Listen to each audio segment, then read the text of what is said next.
Well, hello, Ryan. Hello, Carrie. It's only been a decade. No. I don't even think we should It's check. our last podcast. It's probably been a year or more, maybe more. Yes. Probably more. It's got to be at least a year. I don't know. Let's maybe not two. drag I that don't out. want to check. Yeah. The last word. This would be episode 9, and it is our reintroduction to ourselves. And I'd like to point out that we have a really cool retro lo-fi sound quality. So we're cool. Yeah, that's what all the kids want these days, anyways. Mm-hmm. We got old-timey podcast sound going, but I'm enjoying that. So in the name of getting back into podcasting, I reached out to you and just said, why don't you and I just talk for number 9, and just catch up. Yeah, exactly. And it's not like we haven't been doing much, though, since the last episode. Yeah, nothing's been happening in our lives, of course. That's never true. We were just talking as we got on the phone, and we're attempting to handle Skype, that we are in Mercury retrograde, and that's why things are going wrong. So I love that we're already setting the precedent to blame astrological things. Why not? Yeah, start there. Why not? It's more interesting. We're and magical how that's happening. But recently I've sort of recommitted to the coaching business that I started, and the website that I built for that and updated it. And on there is a blog that I also haven't attended to, but want to revisit. And then also want to link this podcast in the name of revitalizing my interest in people and the things going on in their lives, and the common conversation that we often have to be reminded that we're all going through a bunch of crap For sure. or good stuff, even though we think people aren't, especially when you're on like Instagram or, Facebook, and everybody has lives that look perfect. Yeah, their heavily curated lives do look perfect when you edit out the bad stuff. Yeah. Exactly. It's so annoying. But secretly, there's probably something equally as not debilitating, but you know what I mean? Like, everybody's got their own crap going on. Oh, yeah, for sure. And so I wanted to start this podcast up. And I just thought, I like that we do the podcast together. I like that. I've been listening to a few, and I love that a lot of them have, even if it's Howard Stern or like Dak Shepard, or they have someone who's doing it with them, like their partner. And I think you're a good partner to me. And so I was like, we got to keep this going, man. Yeah, I think it's a good idea. I appreciate that you said that. So that's nice. Yeah. Yes, Yeah. I mean it. And I agree. I mean, I listen to one podcast where it's just one guy, and I love him dearly. He's a good guy, but it's just like, it's not as interesting because it's just him talking for like an hour or 2 hours, And like, his stories are good, but you're like, it loses a little bit of that dynamic. Or do you think you really got to be into what he's talking about? Otherwise, you're going to lose attention. Like, oh yeah, okay, I mean, you really have to be paying attention. Yeah. Yeah, no, I love some of the ones I've been listening to have little sound bites as well, like excerpts from speakers or somebody else that makes a point that they like. And maybe in the future that might be interesting, especially if there's a talk or some, like a TED talk or something interesting where I'm like, what I'm talking about is this, and here's somebody who is an expert or says it really well. Because going into the future, the topics I'm really interested in are really around midlife and coaching. Not necessarily that I want to talk so much about coaching and what it's like to do coaching, but the reasons why you do it, or subject matter that that I'm interested in. That there's a lot of coaches out there like that, but my core stuff that I like to teach or do work is like workshops around creativity, music being my background, but also midlife and all the subject matter that comes around midlife. Because forever, as I've moved into midlife, realized it's such a real thing. It's not just a guy buying a red Corvette or whatever, that it's actually a lot of real things, and people tend to shift in similar ways, or have experiences that start showing up that bring up new experiences like grief or loss, or career change, or, oh my God, there's that thing I always wanted to do, but I haven't done it yet. And then deeper into need for empowerment and courage and perspective changing, identifying stories that you're living by and changing those so you can be freer and more authentic, like really being yourself. Yeah, that sounds like all kids are tough, man. I mean, do you feel that way? Like, we're of similar age, and so you and I haven't talked in a while, but we were talking also about like job changes, and then, you know, looking what's the next job and what does it mean to you, and so catch me up. Like, where are you at these days? I think since the last time we spoke, I'm probably at the same place. I'm still at a startup. It's a small startup that's making Wow. It's called Novel Effect, but primarily it's like an iOS app right now. We're working on an Android app. We're working on some other new tech. It's a fun company because it's this. That's cool. The concept is like the majority of what we have right now is like for children's books, and so like we create music and sound effects that play in real time as you read aloud a story. So it's like we augment the story with music and sound effects, which is just something that's fun and cool. It's like, it's a fun experience. Kids seem to really like it. You know, it's like we get to work with really cool composers who get to like score, you know, these like the sounds for these very popular children's titles. And it's just kind of, you know, it's a nice change from other software startups I've worked at. Like the pace is a little bit more realistic, you know, as opposed to being crazy all the time. And we're definitely working hard, but it's not like everybody's dying here. And the thing we're making is fun. It's like kids enjoy it, you know, so that's always a good thing. Yeah. Well, it's so unique. And you're right. And for kids, so it's got to be really creative and lighthearted. Who are all the people? So you meet composers.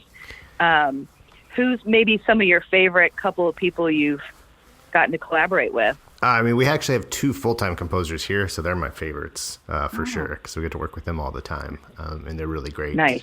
Yeah, and I think the stuff that they make is, you know, it's such a high quality. Just they sit down and just can come up with these like creative concepts to support reading a story.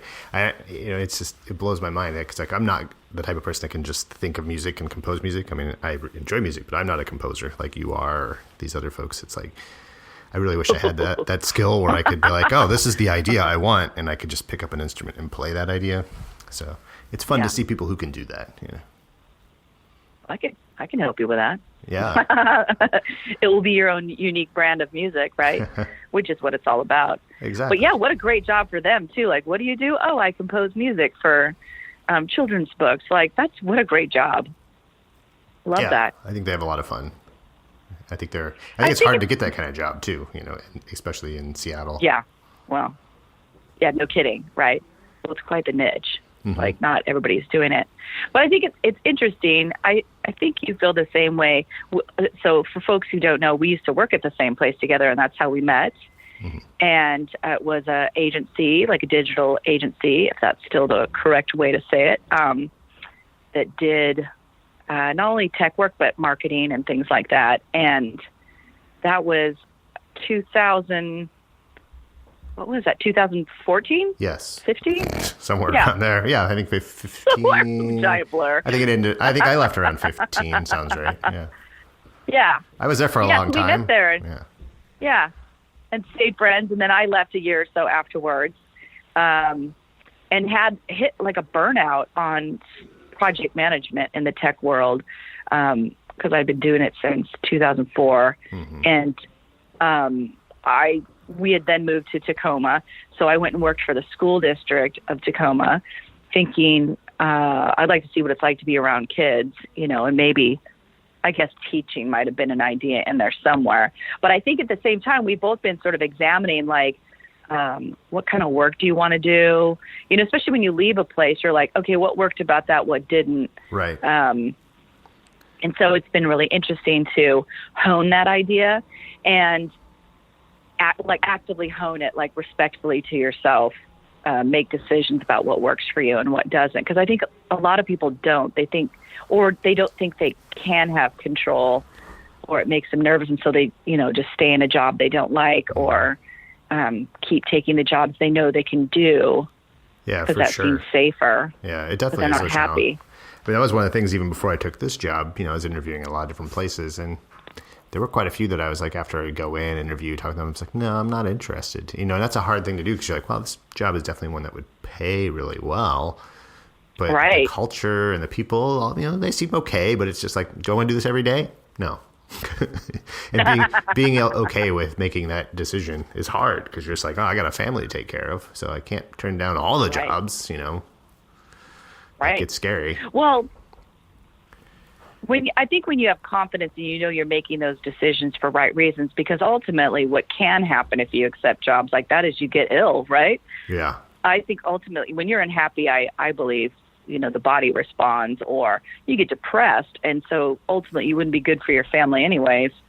Nor should you be in stuff that makes you unhappy. That's not a have to do. Mm-hmm. For some people, I'm sure that sounds very entitled or first world problems. Yeah. But if you have the ability to hone what works for you, it creates good things all the way around for everybody. Yeah, I think that's more key. I mean, not everybody's privileged to be able to make those choices. Like sometimes you do have to have that crappy job. Sure. And it's like, I understand I've had plenty of crappy jobs in my day, but I think that's the thing is you're reaching that midlife point where you're like, you know what, I don't want to do that anymore. Crappy jobs do take a lot out of you.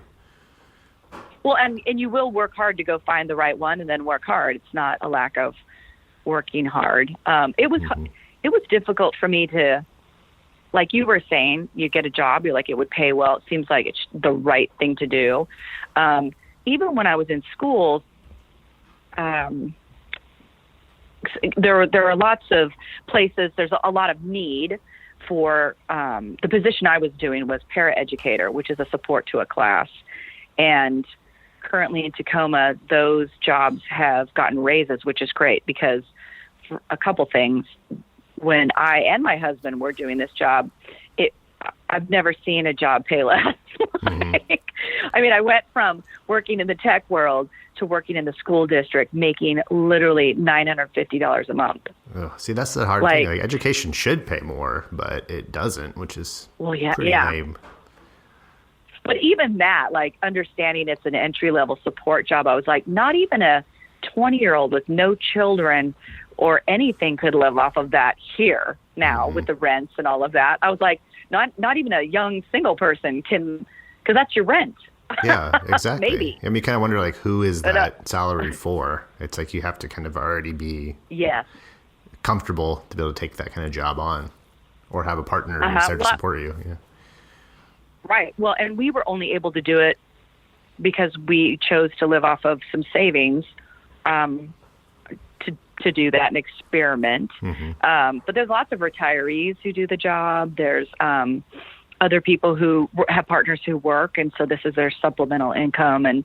But they recently raised their pay by a big leap, and so that's really exciting. That is great.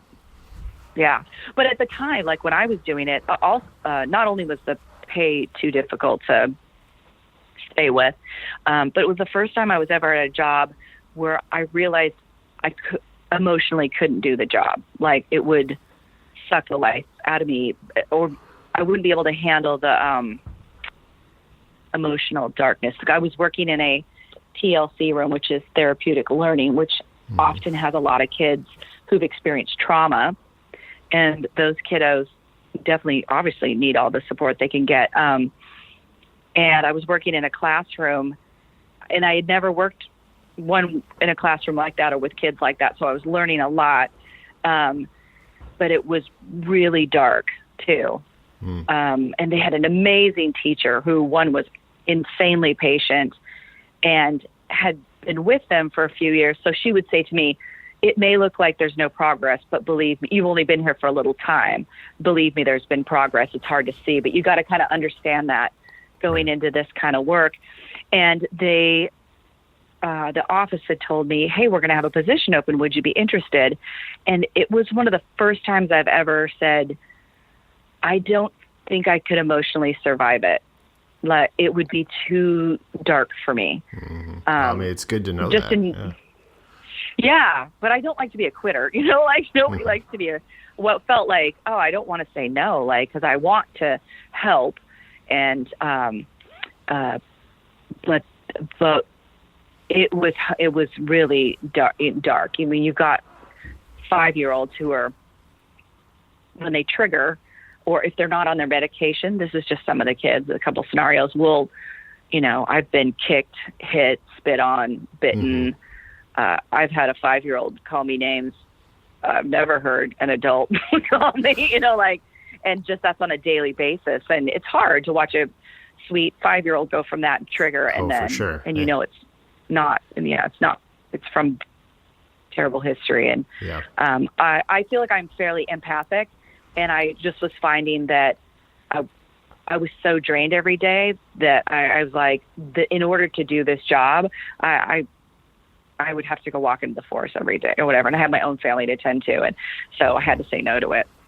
I mean, you have to be almost a saint to do that kind of job all the time regularly. People who do it have either a really good ability to just turn it all off and just be like, I'm just here to do this, or you just be super empathetic somehow. Well, I think it helps too, like the teacher had training, or at least, some training. The thing about a sub-para educator, you aren't given any information. You're just thrown right in. And often you're thrown right in. Often you're temporary. And so the people don't start to integrate you in or give you information or back. You really have nothing. You can ask for it. I certainly did. Like, can you please give me some information on what's going on here so that I can be of help? Whatever you can legally tell me, I guess, because I want to feel like I'm of help while I'm here. So, but you'd have to ask for it sometimes because you were such a ghost coming and going. And I found that hard too. Like, I kind of like to belong to something. And so I would make an effort to say, like, tell me how I can do the best job here. What's going on? And then a lot of times folks would give you something. But at least teachers, have had education and mentors somewhat, right? So they know information about what this is, what's happening, and then potentially what you can do. Like she had a program that she would run every day. And I'll say on top of this, a lot of the teachers, which I'll caveat and say is now my husband's become a teacher, and he teaches self-contained, he teaches a self-contained autism class.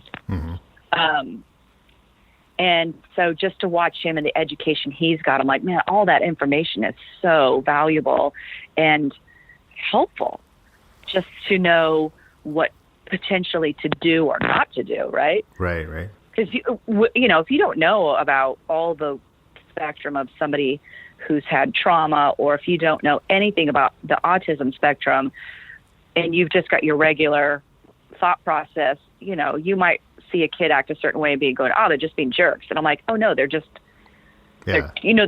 off of other things, or they're having a delayed reaction, or they touch is hard for them, or sometimes it's like little things can trigger, these irrational behaviors, and it's not personal. It's just that's a thing that sets them off, and it's hard to understand that. I mean, that's difficult because it's like you're there not just to support these kids, you're there to actually teach them too. So it's like I'm here to like whereas like probably 90% is just supporting them, and then you're like, but I still got to teach you. Yeah. And you know what? You're totally right. A lot of it, this is the elementary school level. A lot of it is every kid's different. So a lot of the children, I think all the kids have IEPs, which are free study documents that say, here's what they need and here's the support we're going to give them. So you've got, 12 to whatever, different IEPs and different situations. And some kids are capable of learning a ton, or some kids, are limited in what they're going to potentially be able to do. Can you remember what IEP means? IEP, I'm not going to know the acronym. I'll look it up, and then maybe we can post about it. Google says it's the Individualized Education Program. Is that correct? Thank you. Yeah. Right. Yeah. I didn't know what it was. It's an individualized program, and a teacher writes it out, and then you meet with the school and the parents, and they say, okay, here's the program we've laid out for your child for this year, and it lists, how you're going to support them, what they're capable of or how they're doing right now, and the things that you're going to do for them, the things that they need as well. Like some kids, are, they'll lay out the things that they're going to learn, but they're also going to be like, the conditions that they have, the reactions that they have, and then how are we going to support them as best possible, how they trigger. And, I think I'm speaking to this correctly. My husband maybe we'll have him on the podcast. We talk all about this. And, but see, you can see like how much is going on and going into these classes, and there's so much need for support and help, and they're last on the rung for a lot of the times for getting help. You know what I mean? And it's because schools have everything else to deal with. I know. With general ed kids, and all those things. So it's just a world of tons of work going around children, and my husband. So this year, I don't know if you know, the Tacoma School District had a strike, and it was just, I don't know. We're just learning so much about the dividing difference between like an administration and the actual teachers, and the respect, through pay that they are requested to, that they should get. Like teachers get paid so little, and to do a job that is so huge. Yeah. And that's why people just need to pay more taxes for that, or at least we need to make sure the taxes get allocated to education, because it's just so important. But I'm not sure why it ends up being not as financially as important, it seems like, in budgets. Well, maybe our world is focused on other things, but I get the people who are retired who don't have kids in the school system, and they're like, I don't want my money to go there. That's their choice, because I've heard that before. Yeah, you hear that all the time. But it's just like, if you don't drive on a road, you're like, why should I pay taxes for a road that I don't drive on? You're like, well, right, exactly, yeah. You're like, because you get stuff from Amazon, maybe. I don't know. Well, what? I often wonder too if like our culture has gotten so, or has for a long time, and this is a whole nother probably podcast, it's gotten so much about being about the individual, to the sacrifice of all the things a community can do for itself, or a village, you know what I mean? And that it takes a village, and raising the whole village is so much more beneficial than just having one individial survive really, really well. I don't know. Oh, for sure. And we should bring back socialism. Am I sounding like socialist right now? Yeah. Oh my gosh, I know, right? My husband and I joke about being a socialist or whatever. That's the funny thing. I find it just logical. Yeah. Some socialism is good. It's like we do use it. Even in capitalist society, there's like, we have things like Medicare and Medicaid, which, and these other things. And we all benefit from all helping each other out. It's somewhat weird when people are like, I'm against socialism. I'm like, okay, but, you're okay with helping people. It's like, there's advantages to it. Yeah, we're not giving up all of our money, that wouldn't work. Yeah. Well, and I roll back my thoughts to just, for instance, why don't families live in the same place? Like, are we being raised to like leave our parents and then go off and live like across the land? I mean, I guess if you don't get along with your parents, or I've said to close friends of mine, like, why don't we live by each other? How did I go through my 20s through several bands who I spent intimate, years with? None of our children know each other. Like, none of us hang out in a community or live in the same place. I have best friends who are single moms who live super far away, and I'm like, why don't you live here? Why aren't we thinking, let's go live in a similar neighborhood, because I could watch your kid, or lend you some sugar, or it makes a lot of sense. But no one's thinking like that. No, it seems very weird that like our neighbors are people that we don't know as well. And that you get to know them because they're your neighbors, but this whole I'm living somewhere. I just picked that house because it was good for the school system for Nova. And it's like, it wasn't about anything else. I mean, it's still close to some of my family, but right. You know, it's like this thing where it sure would have been nice to have like a good friend close by, you know, although I'd probably still never see them because our lives are crazy, but you know. Well, and yeah, right. That just happens in your lifetime, but there's something about that. Because it's funny. I say that. I mean, I've led a very singular, individual, blazing my own personal trail, like by myself. Like I'm by nature a lot like that, and I enjoy that. It's very streamlined. You know, I'm going to go do what I want to do. And so I get that. I live a lot of that. I think we all kind of live a lot. Like I've got to make my decisions and get somewhere or decide what I'm doing and, you know, go. But there's something about it. And I guess I would love when folks are listening, some books to read around this, because this idea is striking me as missing. And could be a missing comfort, especially around here as things get more expensive and people are having to move. Mm-hmm. Or I'm like, if you had a neighborhood of people who could help each other out, for instance, like free stuff, right? I belong to, there's an anarchist like channel on Facebook or buy, sell, trade on for Tacoma. And I'm sure there is in Seattle and everywhere, where I'm like, people should be getting more free stuff. Like, hey, I got a perfectly good couch. You can have it. Here's a bunch of clothes. You can have them. Like, when Orion was young, we never bought clothes because we just traded clothes. I mean, baby clothes are barely worn a lot of the time. Oh, I know. You're lucky if you get a couple days out of them. Yeah, and you can still get cute, cool clothes, whatever it is. I mean, and I'm a huge Value Village Goodwill shopper. And it used to be fun because I want to wear, when I was younger, it was like I want to find the vintage stuff or I want to find the wacky stuff. But lately when I go there, especially if I'm dropping off things, the bundles of clothes, the warehouses of bundles of product in excess that we go through, like just, yeah,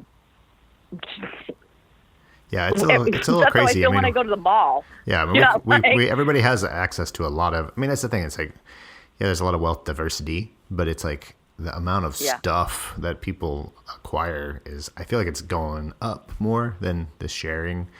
I mean, I was just talking with somebody the other day about this idea of like, maybe an Uber or an Amazon service of the future would be like, I don't need a power screwdriver. I don't need to own one because like the amount of times I use it is like a few times a year. It sure would be nice if I could just go on a website and be like, I need a power screwdriver, and the Uber guy shows up with the one from the tool library, and you rent it for like a few dollars, and then it goes right back into the community, tool library service. But making it as easy as lending as possible. I mean, I guess I could just go to the tool library we have in our neighborhood and go and check one out. But the idea of somebody bringing it to my door that I don't buy, I'm just renting it and I give it back because I don't need it. I don't need to keep it on the charger for that day that I'm like, I really need to screw something together today. Yeah. Well, and I also feel like, I wonder if, and we should just list the topics we've covered in this hour because it's ridiculous. I just can hear myself go, I'm going to segue into something else. Because I think about how our communication methods and like social media are such isolating. I mean, we're sharing, but we're sharing privately alone in our houses or on our phones or individually. Mm-hmm. And I wonder if it's made it more uncomfortable for people to just communicate together to strangers, or if we've gotten more shyer, or, I just prefer to be by myself. I don't want my neighbor in my business, or I'm sure everybody's got neighbors who bug them, like I get that. Like there's going to be people you just don't want to know. But has it gotten harder or more uncomfortable for us to talk to each other? I can feel that. I can feel the day where I'm like, I've had a long week and I don't want to talk to anybody. Yeah, it definitely feels like that's the trend. Get that. Is like, there's already a lot of communication that's happening. It's just not happening face to face or on a small local scale. Yeah. I think it's definitely true. Like even with my teenage daughter, it's like I feel like she does less social events than I did at her age by a long shot, but she's online a lot more. So it's like it triggers those things, you know. It's like just you could watch. I mean, I guess even like listening to a podcast with people, it's like it kind of fulfills that intimate conversation because it's just beamed right into your ears, and it's like these people, and it's like the sense of you watching YouTubers or whatever that like she does. I think it kind of fulfills some of that need, but it doesn't really, and you don't know that it doesn't really fulfill that intimate personal connection. Yeah. Because it kind of does. That's something I worry about. You could privately tap into a conversation so you don't feel alone. Like I listen to podcasts and I love listening to the conversation, and there's tons of stuff I can relate to. Mm-hmm. And part of me having this podcast is that I do want to talk to people. But I know the days, where I'm in my life and I'm tired and I don't want to talk to anybody. But I also realize I have felt the richness of getting to know my neighbors. Like it does require, just like friendships, it requires time, some time logged in, efforts made, mm-hmm. In order to build it. And I'm definitely someone who can isolate and be on my own, but I've really thought about that for myself and said, I don't want just isolation. I don't want that. So it's going to require me calling up Ryan and saying, hey, let's do this podcast again, right. Whether I'm tired or not. Like, it's not going to happen, Kara, unless you make the phone call or send an email.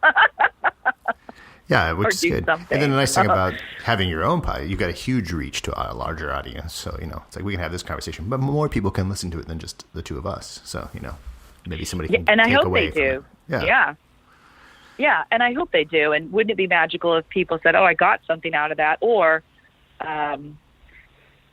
shared some information of their own to continue, because even though it's just you and I talking, I want it to be an exchange, and I want it to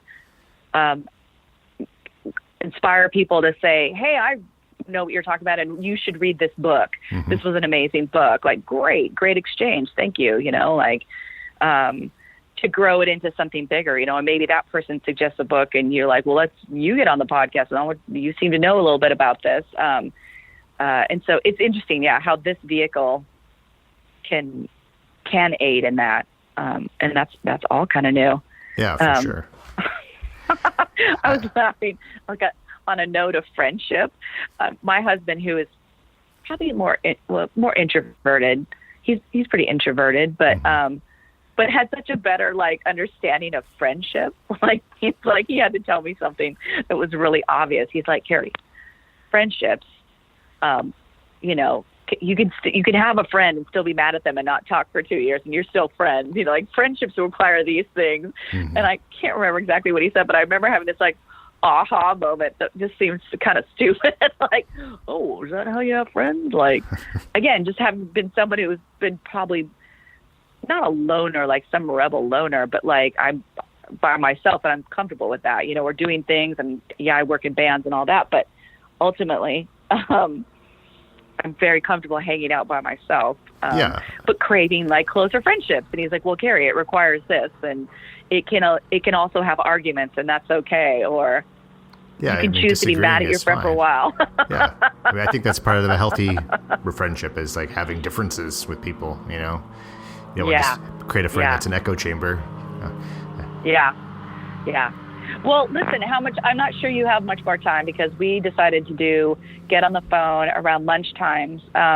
But as we post this, I'm sort of sending out the word. If people have great books around some of the things we've talked about today, be it autism or school systems or community or social media, I don't know. We've talked about a lot. Mm-hmm. I would love to hear suggestions. The same, and then I was going to, I think it'd be really cool. We could talk about some of those things if we get some info. I was also going to tell you that I'm hoping.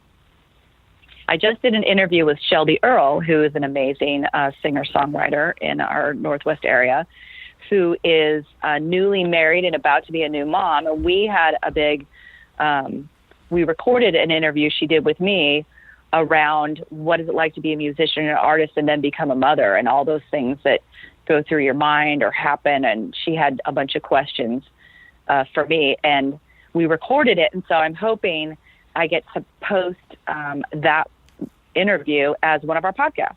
Nice. That sounds like fun. And then we could do a follow-up with her. Yeah, it was. I thought it was really cool. And we both agreed that we don't feel like people talk about it.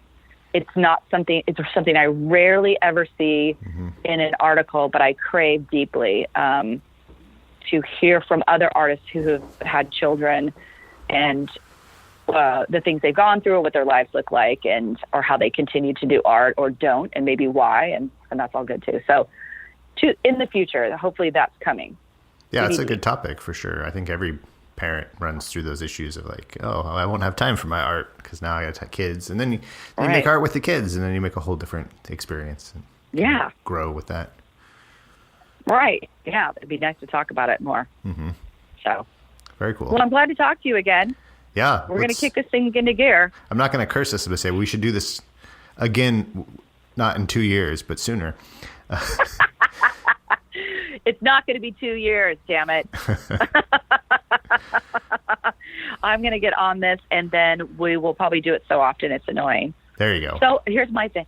My thing is we're going to do it so often, we're going to get an office. Oh, see, there, now you're talking. Although I should send you a picture of my view for right now, and then you'll see that's not too bad. Do it. Maybe that's what we'll post as our picture for this podcast. Yeah, because I'm just sitting here looking out at Lake Union at the moment. Oh, yeah, we need that picture. We need that. All right, my friend. Well, thank you for calling me and sussing out this technology. And thanks to anybody who's listening, anybody and everybody who's listening.